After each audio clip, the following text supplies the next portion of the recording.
uroloji xəstəliklər dediklərində nəzərdə tutulur. Böyrək və sidik çıxarıcı yollarının hamısını bütünlüklə əhatə edən bir sistemdir. Prostat vəzi dediklərində nə nəzərdə tutulur? Rami bəy, prostat vəzi hansısa bir çabalıq ölçüsündədir. Sidik hissəsindən sonra yerləşən bir orqandır. 60 yaşından yuxarı kişilərin ən az %50-sində prostat vəzi böyüməsi aşkarlanır. Əməliyyatlardan sonra hansı fəsadlar müşahidə oluna bilər? Əməliyyatlardan sonra ən böyük fəsad qanamadır. Pasientlərə tövsiyəniz nədir? Və hər hansısa bir probleminiz varsa, həkim, uroloqlara müraciət etməyinizi məsləhət görürəm. Turan Balayev olaraq 2025-ci ildə hədəfimiz nədir? Sumqayıt mərkəzində dəstəyi ilə bütün əməliyyatları elə burada bizim dövlət xəstəxanasında icra etmək kimi hədəfimiz var.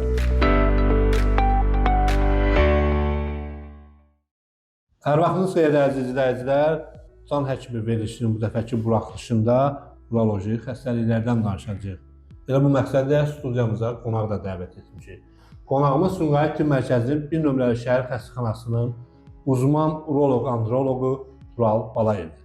Və doktor, xoş gördük. Xoş gördük Rami bəy. Ümumiyyətlə, urologiya elmi nədən bəhs edir və uroloji xəstəliklər dediklərində nəzərdə tutulur və daha çox insanlar arasında hansı xəstəliklər yayılır? Uroloji xəstəliklər böyrək və sidik çıxarıcı yollarının hamısını bütünlüklə əhatə edən bir sistemdir. Bizə poliklinikada, xəstəxanada ən çox müraciət edən xəstələr böyrək xəstəlikləri, böyrək kistası, böyrəkdə olan daşlar, kişilərdə prostat böyüməsi, qadınlarda tez-tez sistit dediyimiz sidik yolu infeksiyaları, bu kimi şikayətlərlə ən çox bizə müraciət edirlər. Kişilərin qeyd etdiyiniz daha çox müraciət etdiyi prostatla bağlıdır. Ümumiyyətlə, prostat vəzi dediklərində nə nəzərdə? Rami bəy, prostat vəzi hansısa bir çabalıq ölçüsündədir. Sidik hissəsindən sonra yerləşən bir orqandır. Sidiyi xaricə çıxartması kimi bir funksiyası var. Normalda şabalıq boydadır, amma dediyim kimi bəzi xəstəliklərdə böyüyür, alma, hətta portağal boyda da ola bilər.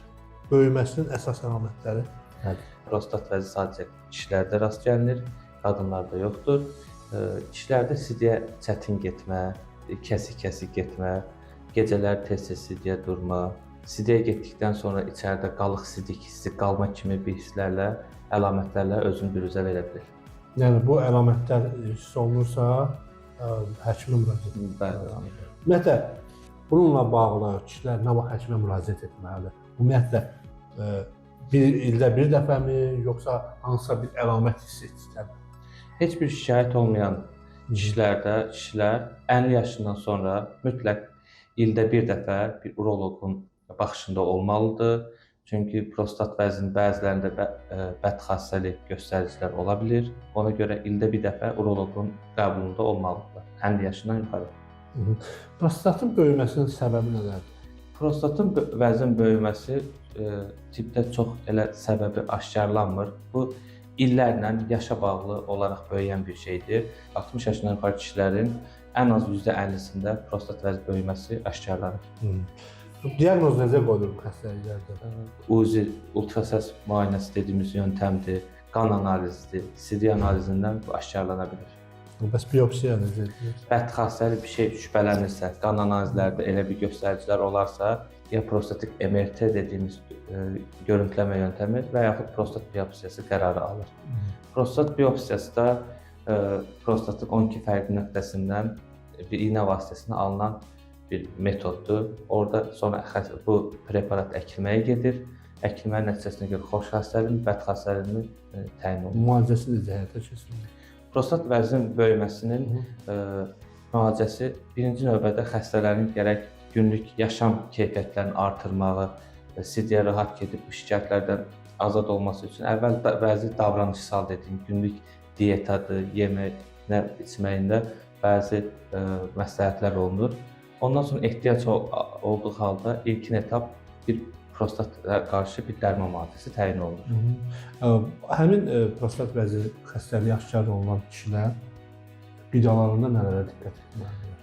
Əgər bir xəstə prostat vəzinə müalicə alırsa, bu həkim ona prostat vəzi böyüməsi diaqnozu qoyubsa, təbii ki, bu əməliyyatdan öncə, yəni öncəki əməliyyata göstəriş yoxdur, müalicə davam etməlidir və qidasında nəyə diqqət edir? Spirtli içki, bir də kofein tərkibli içkilərdən biraz uzaq durmalıdırlar. Çox soyuq mayelərdən qəbulundan uzaq durmalıdırlar ki, bu prostat vəzi ilə ciddi problemlər yaratmasın. Əməliyyatlar hansı hallarda icra olunur və bundan danışarsınız? Ən qəliz mərhələsi hansı xəstəyə əməliyyat eləmək olar, hansı hələ tezdir, hansı gecikmiş forması Əks göstərişi var burada. Ümumiyyətlə bu əməliyyatlarla bağlı. Sadəcə əks göstəriş yaş ola bilər. Çox ileri yaşlarda o da anestezioloji risk baxımından əməliyyat göstərişi olmaya bilər. Uzun müddət prostat vəzindən şikayət olan xəstələrdə gələcəkdə sidik hissəsi artıq böyük prostata qarşı mübarizə aparmaqdan yorulur. Bu etapdan sonra əməliyyat eləsək belə istədiyimiz nəticələr almaya bilərik. Nədir ki, prostat vəzindən vaxtından əvvəl əməliyyat eləmək düzgün deyil. Əməliyyatlardan sonra hansı fəsadlar müşahidə oluna bilər? Əməliyyatlardan sonra ən böyük fəsad qanamadır. Prostat vəzi əməliyyatından sonra təbii ki, bu əməliyyatın hansı əməliyyat növü seçildiyinə də bağlıdır. İnfeksiya, bəzən çox az hallarda sidik qaçırma ola bilər. Bu artıq güncəl texnologiya ilə minimum sayəyə enmişdir. Amma belə deyim, yenə də ola bilər elə bir problem görülə bilər. Bəzi insanlar, xüsusən də kişilər, şikayətləri ondan ibarət olur ki, gecələri tez-tez durub siliyə gedir. Prostatın əlamətidir. Rahim bəy, bu şikayət sadəcə prostata bağlı olmaya bilər. Əgər bir kişinin gün ərzində elə ciddi bir şikayəti olmayıb, axşam yatdıqdan sonra bu şikayətlər gəlirsə, bu qadınlarda da olur, kişilərdə də bu şikayət. Bu ən çox ürək-damar xəstəliklərində görülə bilir və yaxud xəstənin şəkəri varsa, bu hallarda gecə dövr edən qanın miqdarı artır, sidiyi miqdarı artaraq gecə tez-tez yuxudan durmaya səbəb ola bilir. Yəni hamısı prostatın əlaməti deyil. Hazırda çalışdığınız bir nömrəli şəhər xəstəxanasında hansı uroloji əməliyyatlar icra edilir? Uroloji əməliyyatların ən az %80-90%-ni icra edirik.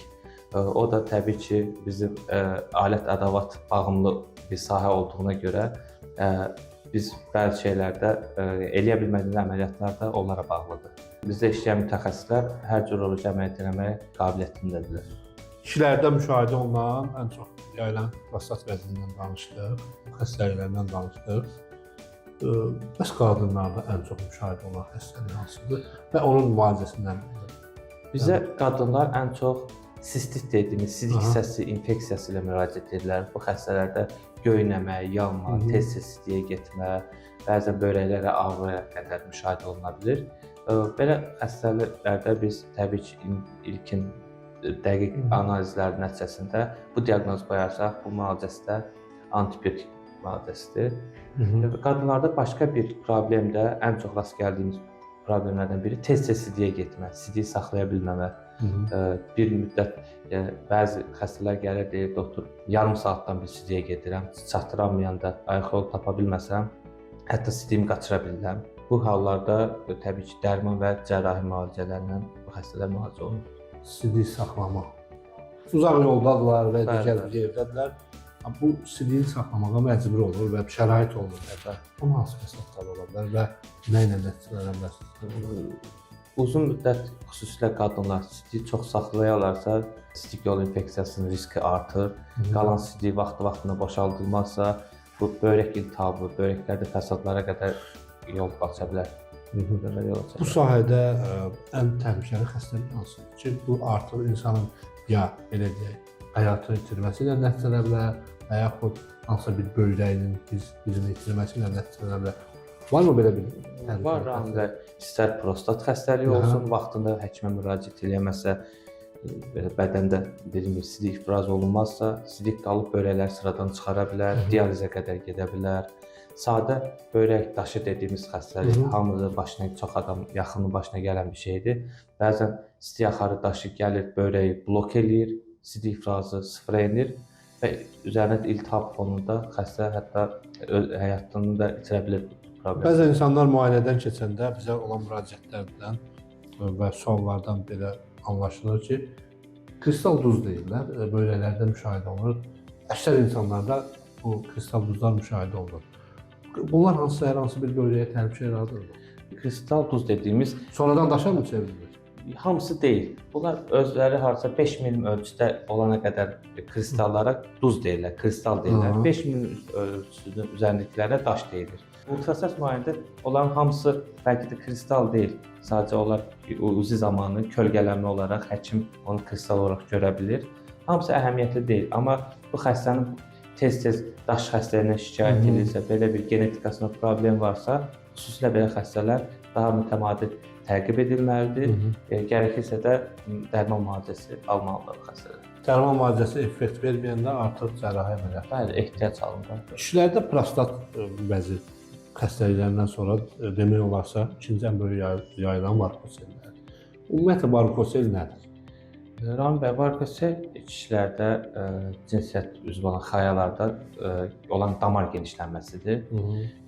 Bu nə fəsad verə bilər? Damar genişlənməsi kişilərdə ağrı, sonsuzluq, bu kimi problemlər yarada bilər. Bu xəstələr əvvəlcə müraciət edirlər bizə, onu lazımsız ultrasəs müayinəsinə yaşlandıqdan sonra ən güncəl metodlar olan mikroskopik varikoselektomiya əməliyyatı icra edirik. Çox şükür nəticələrimiz yaxşıdır. Belə xəstələrdən sonrasında ata olan, övlad sahibi olan xəstələrin kifayət qədərdir. Əlamətlər nədir? Ən çox ağrı ilə bizə müraciət edirlər və yaxud ailə qururlar.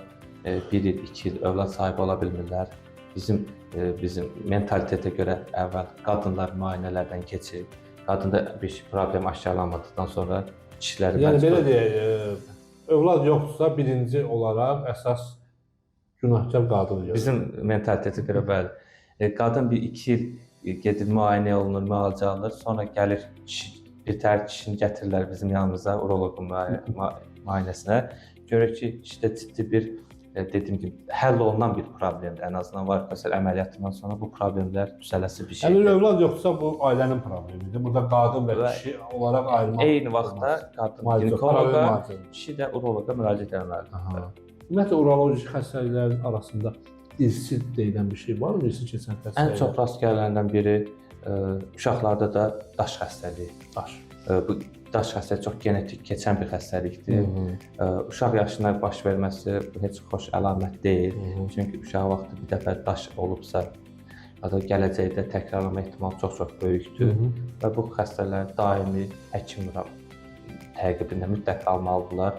Daşlar bunun üçün əlavə müalicə almalıdırlar ki, gələcəkdə təkrar bu problemlərlə üzləşməsinlər. Pasientlərə tövsiyəniz nədir? Əgər sizin urolojik və hər hansısa bir probleminiz varsa, birinci növbədə bu işin mütəxəssisi olan həkim uroloqlara müraciət etməyinizi məsləhət görürəm. Bəzən başımıza gəlir xəstə fərqli sahə həkimlərinə müraciət edir və müalicəsi gecikmiş şəkildə gəlir bizə. Ondan sonra elədiyimiz istər dərman, istər cərrahi müalicələr bizə təmin edici nəticələr ala bilmirik. Həkim qeyd elədi, hörmətli izləyicilər, Sumqayıt mərkəzinin 1 nömrəli şəhər xəstəxanasında urologiya şöbəsi fəaliyyət göstərir və burada çalışan bizim mütəxəssislərimiz sizin xidmətinizdədir. Azərbaycan Respublikası vətəndaşı olaraq vəsilənizi götürməklə 1 nömrəli xəstəxananın poliklinika şöbəsinə yaxınlaşıb, qeydiyyata yaxınlaşıb, uroloji müayinələrdən tam ödənişsiz icbari tibbi sığorta çərçivəsində keçə bilərsiniz. Tural Balayev olaraq 2025-ci ildə hədəfimiz nədir? Uzun müddət deyil burada işləməyə başlamışıq, amma işlədiyimiz dövrdə komanda şəklində təzə fərqli əməliyyatlar, daha öncə burada olmayan əməliyyatları eləməyə başlamışıq. Sumqayıt mərkəzində dəstəyi ilə bütün əməliyyatları elə burada bizim dövlət xəstəxanasında icra etmək kimi hədəfimiz var. Amma təbii ki, bu biraz zaman alan bir şeydir. Ən bir sualımız var, sizə də bu sualı ünvanlayacağam. Bizə məsləhətiniz nədir?